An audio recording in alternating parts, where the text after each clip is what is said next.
Hello, movie fans. We are back to talk about Snowfall. This is part two of our discussion of episodes 7 through 10 of season 3. And I'm joined once again by One Silva. How you doing, man? Hey, good morning, Logan. Good morning, movie and TV fans. As we continue our discussion of Snowfall, the last 4 episodes of this season, and our greatest episodes in television history. And we did a full rundown of 7 and 8, and we began 9, season 3, episode 9, Blackout. Where did we leave off at? I think you got cut off. We were talking about episode 9 is the one where she figures out that he killed her father. Right. Why don't we let's talk about why he ended up doing that. Why did he kill her father? All right. Well, remember we talked about last time. He gave him an option. He told Andre, because remember, Andre discovered that the CIA was working with Franklin and help bringing the cocaine and the rock/crack into the community, into the South Central community that both Franklin's parents and Andre were living in.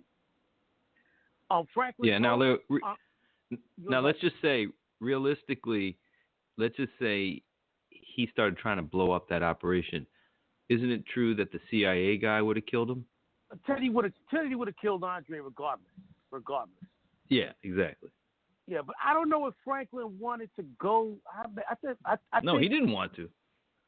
I think what happened was Franklin gave him an option, and Andre at first said, "Yeah, I'm leaving. I'm taking my daughter, but after I clean her up, I'm coming back and I'm gonna bring you down." And that's when Franklin decided, "Nah, I have to kill this guy." Yeah, and he was very confident. This police officer, he was just like, "You're not going to shoot a police officer in his own home." He thought he knew Franklin. He thought he knew Franklin wasn't going to go that far. He was like, "Nah, you're not going to kill me." Because reason why he had the confidence in Franklin not killing him is A, he's a police officer. B, he's known Franklin all his life. And C, Franklin's love for his daughter. But he didn't realize that Franklin, like Michael Corleone, like all great gangsters, put business above their personal feelings. And that's what Franklin did when he put the bullet to his head. Yeah, I thought that was just crazy because he loves the dude's daughter. Like, he really loves her, but he doesn't give a fuck about what she's gonna go through. In terms, I mean, I guess he does care, but it's like he just thinks it's not worth it to deal with this dude. He also realizes that his daughter is gone. The woman that he loved, Melody, she's not the same person. That rock. Remember earlier in episode 8, he tried. Yeah, he tried to convince her to go into rehab and the whole nine. And she need him in the ball. Yeah. And he even told his friends, "Don't beat me anymore about this bitch." Like, he's just done with her. He had given up on her. And so that was no longer, and now Andre doesn't know this, but that's no longer in the equation, his feelings for her. Yeah. So that messed things up. But that's his fault, too. I mean, he's just like, look, everything that happened to his daughter, to the community, that's all Franklin's fault, 100%. He brought this rock in, and because remember, the CIA only wanted to bring the cocaine in. When it came to making the crack, that was Franklin learning it from the guy that's played by the legendary RZA of the Wu-Tang Clan out in Oakland. Right. Franklin was desperate to make all his money, and he couldn't sell. And we broke this down last episode. Cocaine's a rich man's drug. Franklin lives in a low middle class environment. He's not going to be able to sell that cocaine, but he was able to sell the crack at $5 a pop, $5 a rock. Yeah, so he wants just, a last ditch attempt. Maybe he thinks that if this guy will go away, take Melody, he's basically saying to him, "Listen, man, this is the government. You're not going to bring this whole operation down. Just give it up. Get out of here." it's a pivotal scene, and he ends up shooting him and making it look like a suicide because it's his gun. It's the cop's gun, and his prints on it. I guess he was wearing gloves when he shot the gun. His No, fingerprints are all. he wiped off the gun before he left. Oh, okay, he wiped it off and then put it in. He made it look like it fell off Andre's hands. Yeah. So there's nobody knows that he did it except really his dad. His dad knows. And his dad figured it out because remember at the beginning of episode 9, Franklin is real nervous. He goes to his parents' house while the police are investigating next door Andre's shooting, and he's lying to them, talking about, oh, I spent the night at my friend's house in the valley, blah blah blah. Which you see, it has his friend rehearsing. Yeah, he takes the Coke out the fridge, and he puts the Coke. He opens up the Coke, puts it on the kitchen on a dining room table, talks to his parents, and then leaves the house. And Franklin's father looks at the Coke like he didn't drink the Coke. He just left it there because he's razzled. His mind is not where it's supposed to be because he knows he killed Andre, and he's fucked up in the head about it. That's when Franklin's father figured it out. Now, did we talk about when the reason why Franklin's father got onto him so heavy and started finding out everything? Oh yeah, was because we talked about that. How he had to kill his cousin because his cousin was a snitch for the FBI against the Black Panthers, and that turned Franklin's father into a drug addict and alcoholic. No, but I also mean why. What put Andre onto Franklin was this CIA agent's wife, like fucking around. Yeah, we talked about that last episode. Yeah, she gave him the address. Yeah, and the thing about her is when the CIA guy starts finding out about all the stuff that she's doing, and realizes that she just tried to bring down his whole operation, he fucking shuts her out. It's very parallel to what happens with Franklin and I love Mel. the fact that you picked that up. And what I pick up is that Franklin and Teddy are the same person. They just happen to grow up in a different environment. One is white, one is black. But they're the same person. They are exactly the same in the way they deal with what they're dealing with. They're coming up with a valid reason in their minds why they're doing this. Teddy, for patriotism, for helping the United States fight communism. And Franklin, I'm trying to help my people overcome poverty by controlling this drug and making money. I mean, it's bullshit. They're the same person, and the way they are dealing with the women that they love. Remember, you had a scene where Teddy asked Franklin, "Have you ever been in love?"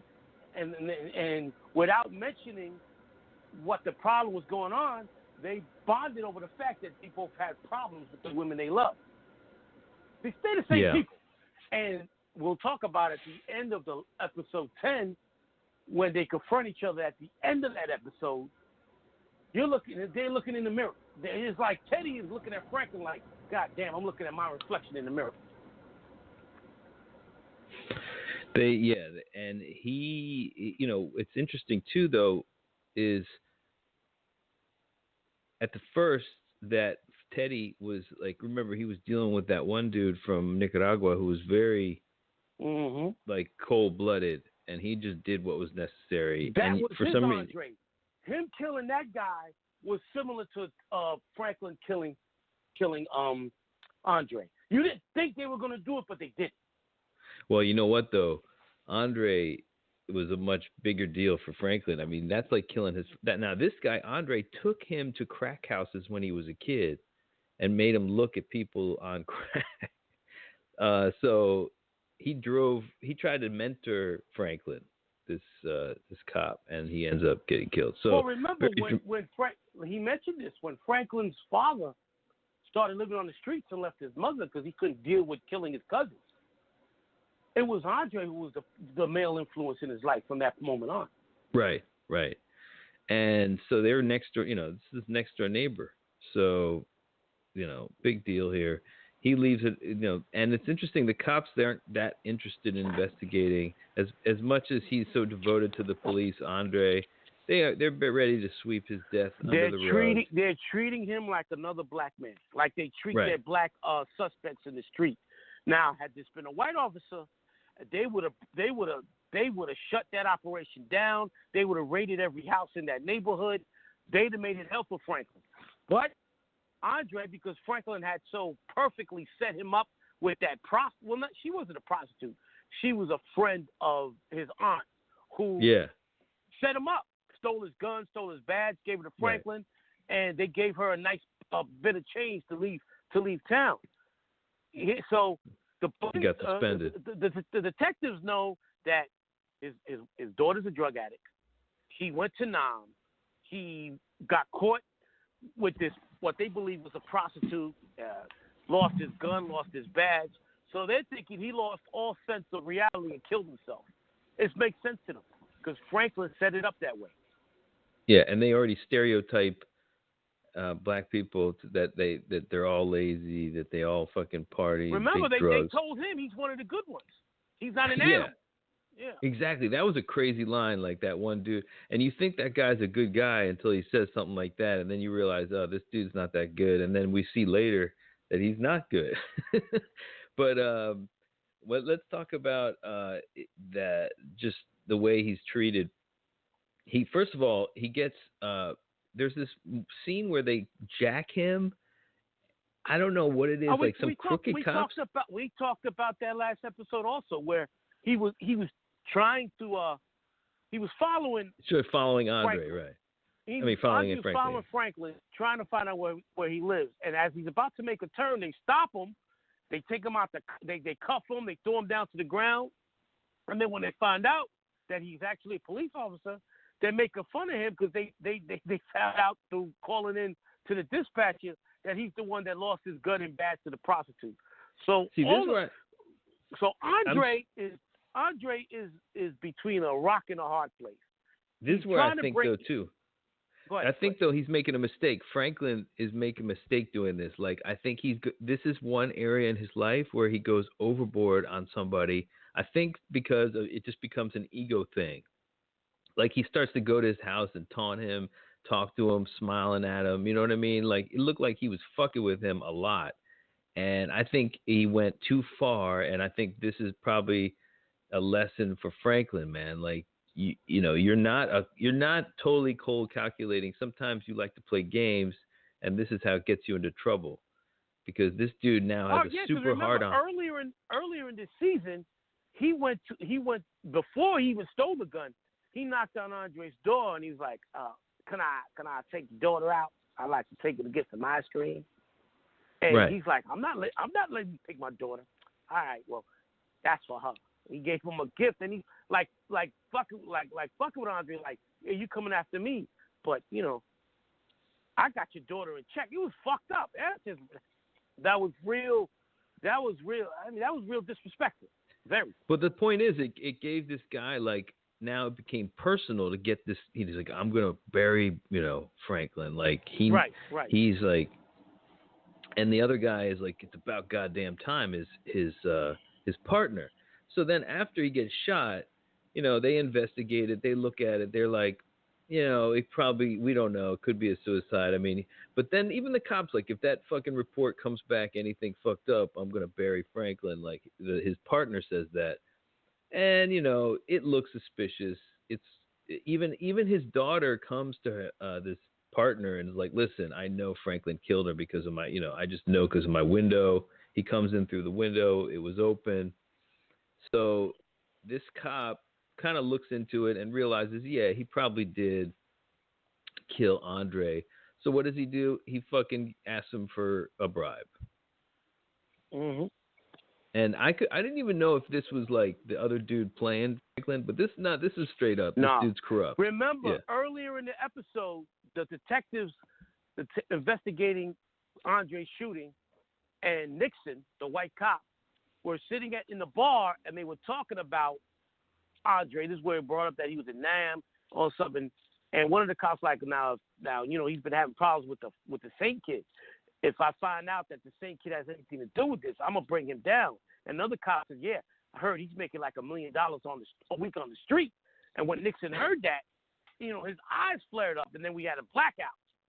The reason this episode is called Blackout is because throughout the episode, there's a heat wave going on, and there's many blackouts throughout Los Angeles throughout this episode. So and it adds to the drama because each time some shit goes down, like there's like a blackout. So when Melody figures out that it was Franklin, she goes to Nixon's house. We talked about this last episode. Finds out that he's adopted a black kid, which what the hell is that all about? That's that's something John Singleton just threw in there, like let's fuck with the people's head and make this guy seem like he is not such a bad guy after all, right? So you think, and he's concerned about Melody. Then he goes and he stops Franklin, and you're thinking he wants revenge for his partner's death. He tells Franklin he knows he did it. He puts the gun to Franklin's head. Now Franklin's had a bad day. Franklin begins to cry. And Franklin's like, "Look, go ahead, get over it. Get over it. If you're gonna do it, go ahead and get it over with." And he's like, "Nah. You're gonna start paying me." And that's when, boom, you realize he's a fucked up motherfucker. This cop. Here he is, showing everybody he's mourning for his partner, when now he figures out a way to get a quick buck. And then the bullshit. Right, and no matter how much money he tried to throw at Andre would never, ever do that. Andre never wanted Franklin because Andre was a good dude. Andre was a good dude, which is fucked up. What happened to Andre? Andre is a good dude. Yeah. He's the one good dude. He's the moral compass of this show. He's the moral compass of this show. More than the mom. Because the mom kind of goes over to the other side. The mom at first was, but now she's allowed because she doesn't want to, because of what happened when Franklin went to prison, she doesn't want to lose Franklin. So she allows herself to be led. The same thing with his father. His father doesn't agree with this. He's pro-black, a Black Panther, but they don't want to lose their son. So they go ahead and help him. But there's it's hard. Talk about how I don't know if we talked about how he helped his father.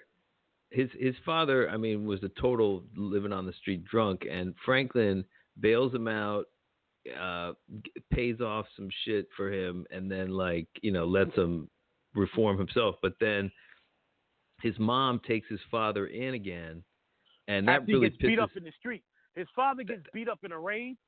And she releases him out the hospital, and she brings him back in the house. And Franklin does not agree with this because even though he helped his father the first time, there's hatred he has for his father, which finally goes away when his father tells him what he did to his cousins.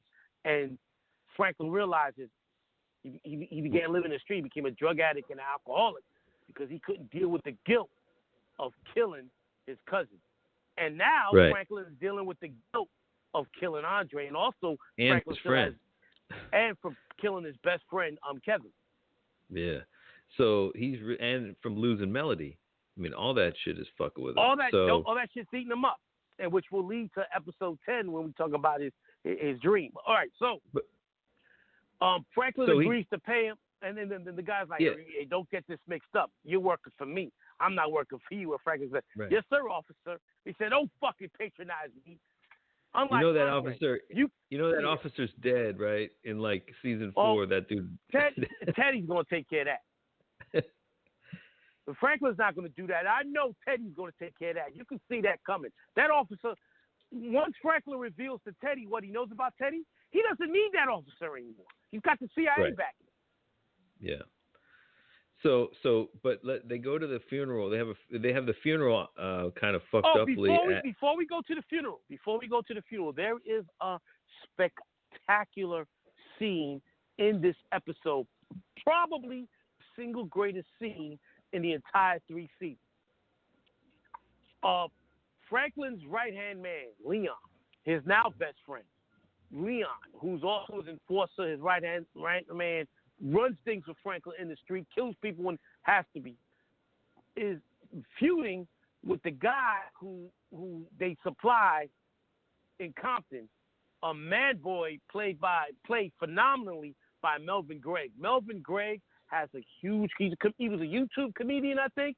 Well, he has a huge career ahead of him as a dramatic actor, as he plays Man Boy to a T. This drug dealer that doesn't say much. You can tell he's shady, but he doesn't play his card. Well, Man Boy calls Franklin and wants a meeting, so they have a meeting. Franklin, Leon, and Man Boy. And the camera work on this is spectacular because while the three of them talking in this tense scene where Man Boy is telling Franklin that Leon has been running on his corners, beating up his people, and that he wants the price reduced for the rock, for the kilos, because Leon is hurting his business.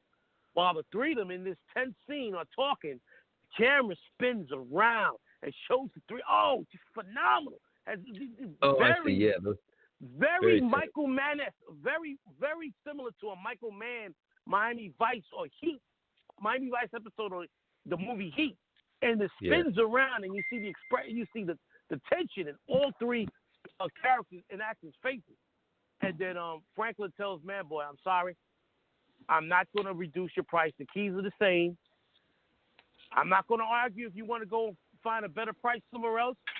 You don't want my product, go ahead." And Man Boy, he has to eat it. So they walk off. They get in the car, and they're driving. Leon's driving, and after a while, Leon tells Franklin, "Hey, man, thank you for backing me up, man. I told you that motherfucker's no good. Thanks for having my back." And then Franklin goes, "Pull over." And Franklin rips into him. Says, he said, "You're fucking my shit up. Don't you know that dude runs Compton?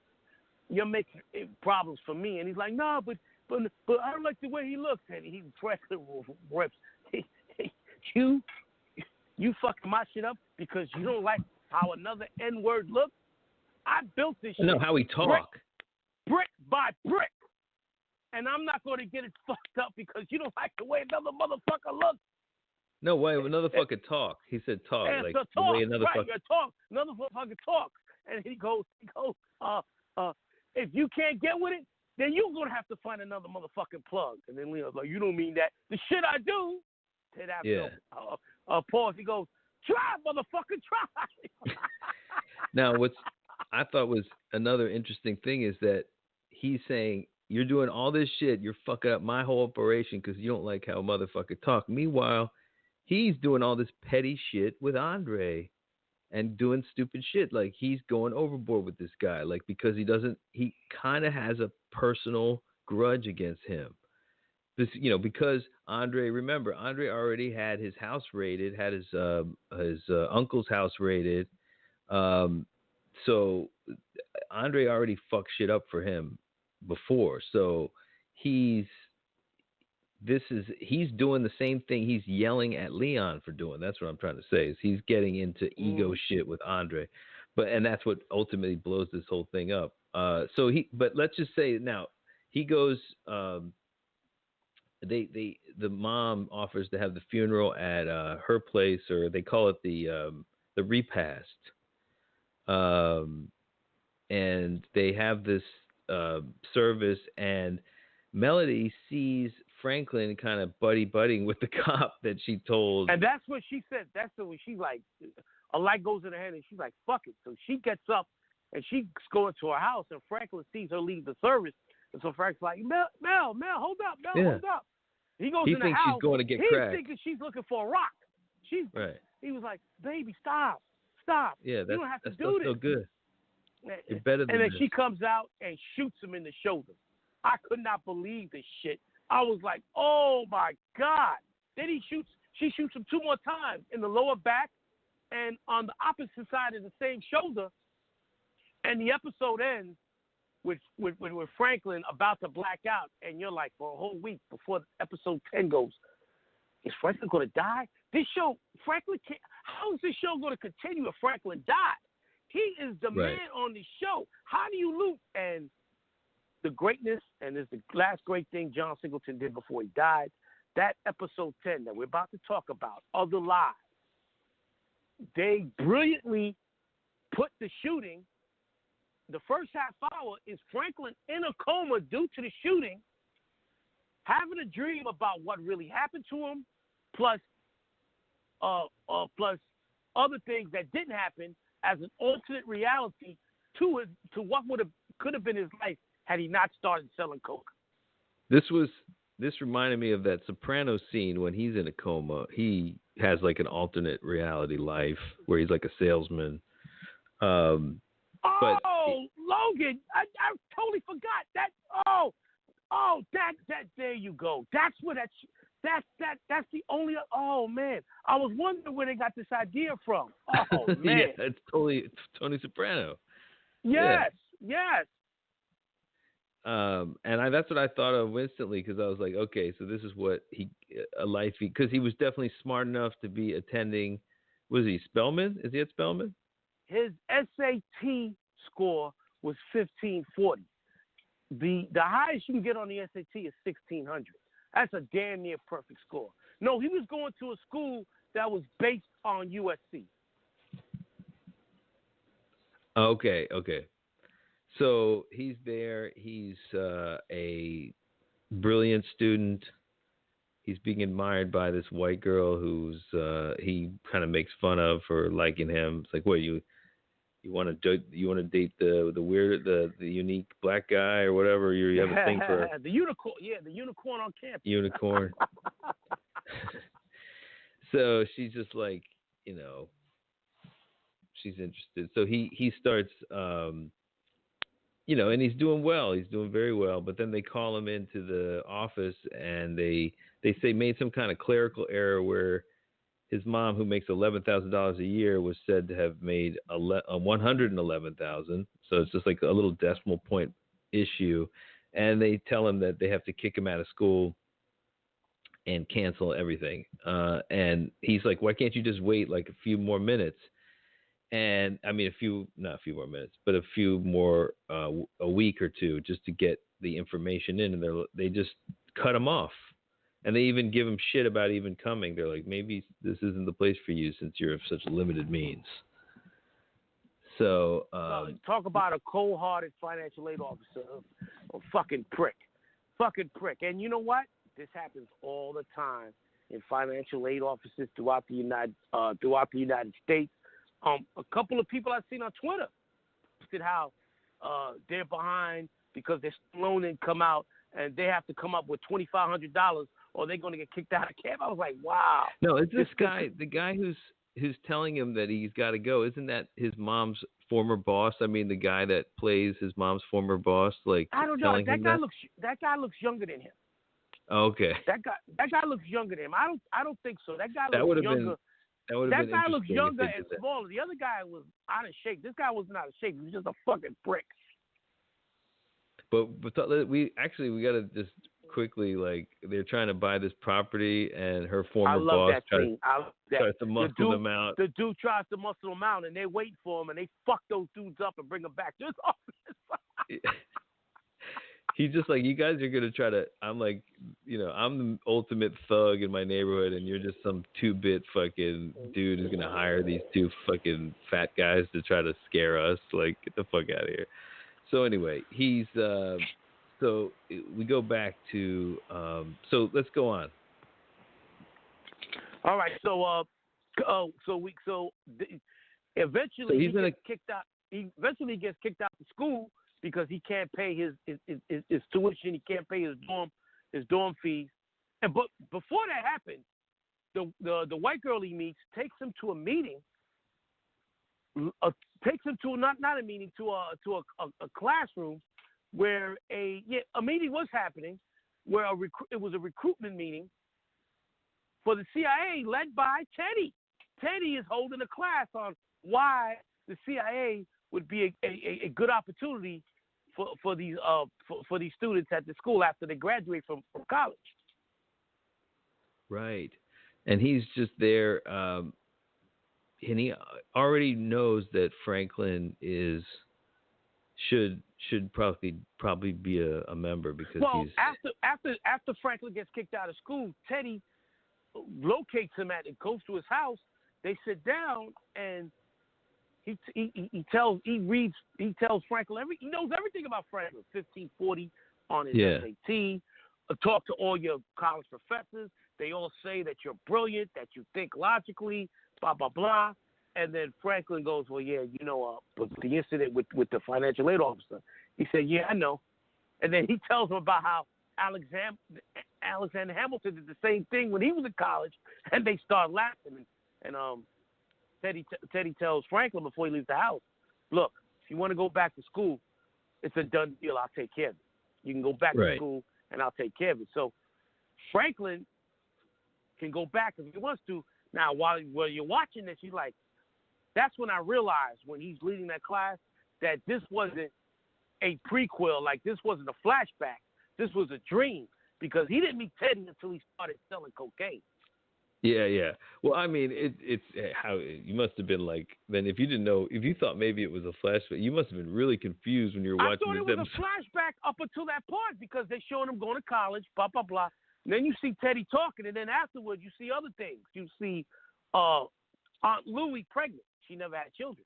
Actually, in real life, she's about to if she hasn't already had her baby this month. She was due in real life.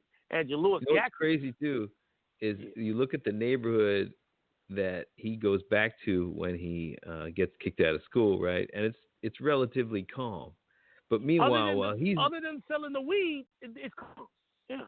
Yeah, but meanwhile, when he's in the coma, all hell's breaking loose. All hell is breaking loose. Yes.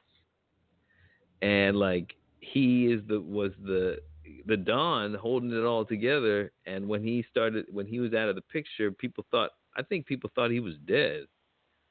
Or something, or he was out of commission.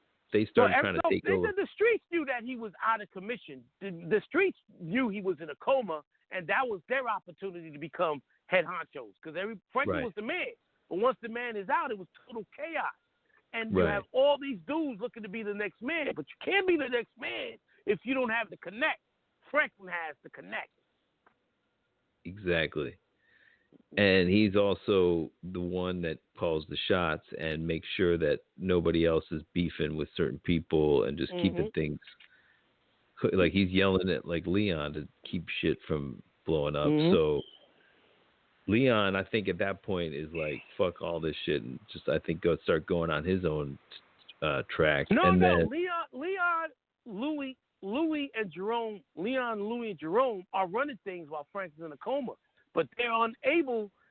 You got a scene where they call Franklin's mother and Franklin's parents and say, because once they realize that Franklin is out the coma, they're like, we need Franklin back in the game. Look at what's happening. I mean, shit is people dying all over the place. And that's when his mother, tremendous job done by Michael Hyatt, the actress who plays his Franklin's mother. Like, no, I'm not going to allow Franklin to get back in this. We all have enough money. Let's go. And that's when Franklin shows up on a cane saying, no, I'm going to go back to running things. Yeah, he comes out almost like, this reminded me of The Dark Knight when Bruce Wayne is all like on a cane and shit coming back to be Batman, The Dark Knight Returns. The Dark Knight Returns, yeah. And he just like is, you're like, this dude's going to... Even though he's not 100% physically, yeah. He knows the city's in ruins. Great analogy. Motherfucking Logan did his homework. Great analogy. He comes back just like Bruce Wayne comes back and the city Gotham, like Los Angeles, is in trouble, and he knows he's the only one that can bring it back together. Just like Franklin knows he's the only one that can control this drug and what's happening. But I don't know if that's going to be possible. Because we all know what happened in real life. And this episode was the introduction of the Crips and Bloods, which I was waiting for. And everybody knows from 1984 to about 1992, it was all-out war on the streets of South Central LA. So are you going to talk about the origin of the Crips and Bloods? Like, no, because that would be an entire episode unto itself. That takes up too much time. The Crips and Bloods were already in effect. Crack, though, the rock, the crack, whatever they called it in Los Angeles, crack as we know it, made those rivalries even deadlier. And that's Well, what the that became show their is central introducing business, now. right? Yes, because it was a multi-billion-dollar operation, and these Crips and Bloods were killing people over territories so they could take over to sell this crack. And it was oh my God, and the same thing happened in New York from 84 to 92, just not with Crips and Bloods involved, with drug dealers with territories. And, I mean, so what the fuck brought an end to? I don't understand why it suddenly dropped off. We could discuss that in further shows. I have theories on it, but we'll talk about that. It did drop off, and to this day, it's all but non-existent. I mean, you have crackheads, but few and far between. I think what happened was it caught a lot of people off guard for a generation where they're like, "Oh, this is just a fun way to get high." One of the things happened. The next generation saw what happened with their parents and refused and to they're touch like, it. "Fuck that." Yeah, fuck exactly. that. Yeah. That makes sense. But anyway, so he gets back up. He's ready to run this shit again, and then that at the time that this wrapped, it was uncertain whether there'd be a season 4 because John Singleton died. But now they have renewed it, right? They renewed it 2 weeks after it premiered because this is their highest rated program right now. Yeah. So we're going to see more. Snowfall has become a word of mouth because when Snowfall first came out, the audience was not as big as it is now. It doubled. The ratings have doubled since the season 1. Because of hearsay, because of the tremendous feedback it's getting from critics all over the country, internationally as well. Their ratings have gone up, and so they renewed the show. And this episode not only tied up Franklin's shooting, how he survived this, but also was an ode to John Singleton because there's a scene where Franklin visits Leon, and they go outside Leon's house, and there's a kid in glasses and a hat filming them, and Leon threatens the kid, and Franklin tells Leon, "No, leave him alone."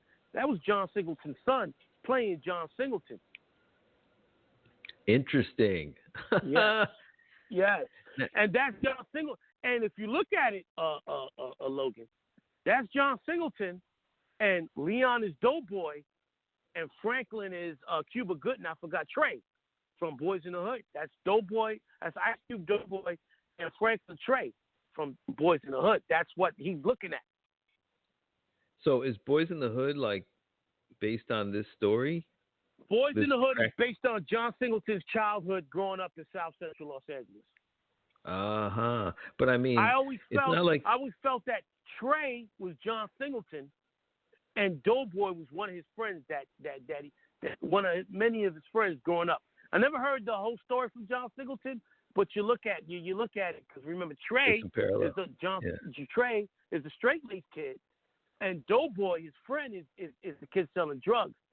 That was very similar to how John Singleton grew up. Boys in the Hood is based on John Singleton's life as growing up in South Central Los Angeles.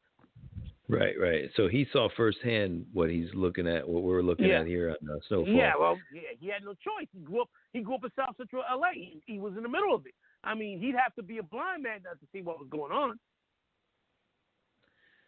Right. So we're gonna see a season 4. What do you think's gonna happen with Melody? You think she'll be in jail and clean up in jail? I don't know. You see, they left it open because you don't know if she got killed. You see her in the flashback.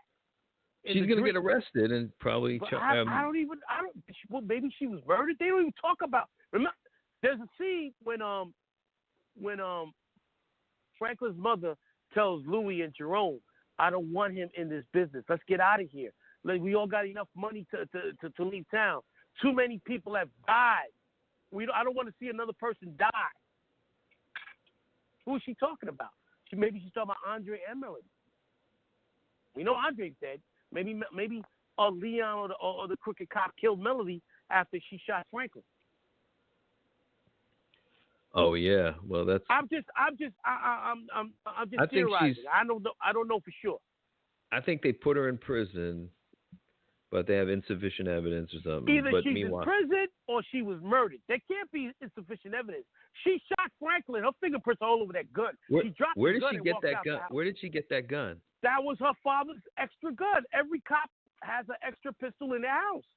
Ah, because I was like, I thought they would have cleaned Yeah. up.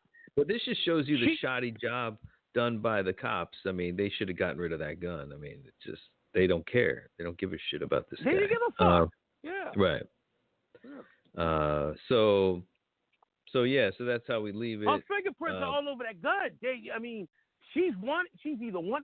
I can't see her crackhead ass leaving town. She's all fucked up, right? Where she go? Oh, she got no money. Where she go? Let's talk about quickly how he fucks up Avi, because remember, like that whole sequence with Avi tries to fuck him up by taking his money to some island and like, we talked about that last episode. Right. No, but then he comes back. We talked about that too. Everybody puts guns to Javi's crew, and Javi gives them the information about Reed.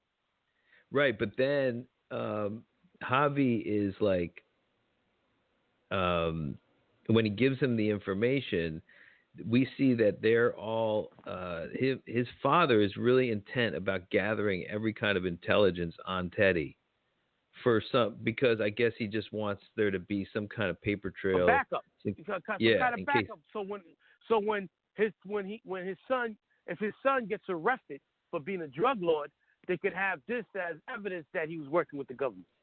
Yeah, and this is kind of like a Whitey Bulger situation, kind of. But although he's not an informant, it's even worse. I mean, he's just like dealing drugs for the government. This is what happened to Freeway Ricky Ross. Except Ricky Ross didn't know that he was funding the CIA until he was in prison for 10 years. Unbelievable. Now, I mean, you can argue that maybe the shit fell off because Republicans lost power, because you're saying like 92 is like that's when Bill Clinton came in. So that's one way of looking at it. You could look at that. You could also look at what you said about another generation coming in, don't want to repeat the same mistakes that their parents made. But then again, but don't you think that there was none of these operations going on? Like, I feel like they ended this kind of shit from happening on the CIA because maybe they found it out and they were like stomped it out. I mean, no, you remember, think they're still doing? Iran-Contra happens in '87, so at that point in time, the CIA has to shut everything down. And I'm thinking this series will go up until that point. Yeah, it's just interesting because we know that there was a drop off, and I guess just by virtue, I mean, if let's just say, do you think it's still going on now? If it's going on, it's something else. It's not cocaine. It's not heroin. The drug use, as far as cocaine and crack, is at an all-time low. Right now, the major drug in the city is heroin, Molly, and heroin's terrible. Heroin's really taken over. Yeah, heroin again. is the number one usage of drugs in urban areas. In suburban areas, what's that? Is it ecstasy and what else? Molly. Molly. What was the shit that was Walter White selling?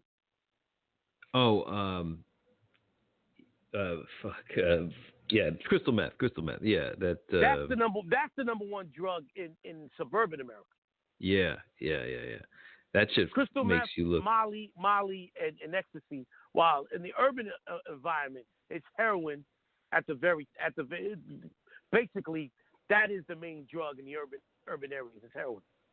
Yeah, and if you really do see a lot of these cities that are just and it's an older person drug. Young people today, they're doing ecstasy, they're doing marijuana laced with some other shit, but they're not. Young people are not doing heroin like back in the day. Heroin is an older person drug right now. It's like people over the age of 30 are addicted to heroin. It's not like the mid 80s to early 90s where young people left and right were smoking crack. You don't see young people doing those heavy drugs. They're doing marijuana and they're doing, what's that, K9? Marijuana laced with other shit. Shit they shouldn't be doing, but not as deadly as what crack was. That's why the violent rate, the violent rates have gone down in so many urban areas, except for places like Chicago, where it's not drugs the main thing. It's just gang territories and shit like that they're killing over. People killing over drugs, that's not as much as it used to be. Okay, so we'll see what happens with season 4. Maybe we'll revisit this at the end of that season, but I think we can wrap it up here now. Where are plans for next show? Oh man, I'm glad you asked. What we're gonna do a movie? What movie should we watch? Oh yes, we're gonna stick to drugs, and we're gonna stick to a person hired by the government to infiltrate a drug gang, to sell drugs, making money off the drugs, and then get railroaded by that same government. But instead of a black person, we'll be talking about a white person. And this is a true story. And Matthew McConaughey and the kid that played his son are phenomenal in this movie. Movie that was released last year called White Boy Rick. Available on Stars. I saw that. Stars on Demand, the Stars app. That is you saw the movie? Yeah. Tremendous Definitely. Movie. The kid was great. That was first acting role. It's a true story. The kid was great. And Matthew McConaughey, as always, sensational. Yeah, really good. White Boy Rick. That'll be the movie we look at next week. And just to show people that they even did this to white people. I'm very nowhere near how many black people got involved, but this was fucked up for this guy spend over 20 years in prison for helping the Detroit police. Yeah, it's funny how they make a movie about White Boy Rick, but like Black Boy John, there's millions of them. They don't make no movie about them. But also we got to talk about October. We're going to be doing the Halloween shows. So come up. Remember, we're trying to find some horror movies. Wait a minute. I saw the other. Oh yes, what was the movie? Okay. Oh, that's the Christmas movie I'm thinking about. It's probably going to be. Is it Us? What was that Jordan Peele movie that came out early this year? Oh, Us. Yeah. That'll be a Halloween movie this year. Yeah. We did his first movie, didn't we? We haven't done that movie yet. We're going to save that for Black History Month. Right on. So okay, Get Out we'll save for Black History Month, but definitely the Halloween movie this year will be Us. Written and directed by Jordan Peele and starring the very beautiful Lupita. I don't know how to say her last name. I don't want to butcher it. Yeah, that'll be in October. Okay, but so you got to come up with couple more because we're gonna do Halloween all October. That's true. So we have that. Well, that's definitely one. Halloween, October's 4 weeks. I got to come up with 2 or 3 more. Good. So we'll talk then. We're gonna talk in a little while about some boxing. So One Silva, I'll be back on with you soon. Have a good one, man. Talk to you soon, big man. Thanks everybody for listening, and we'll be back very soon. Thanks.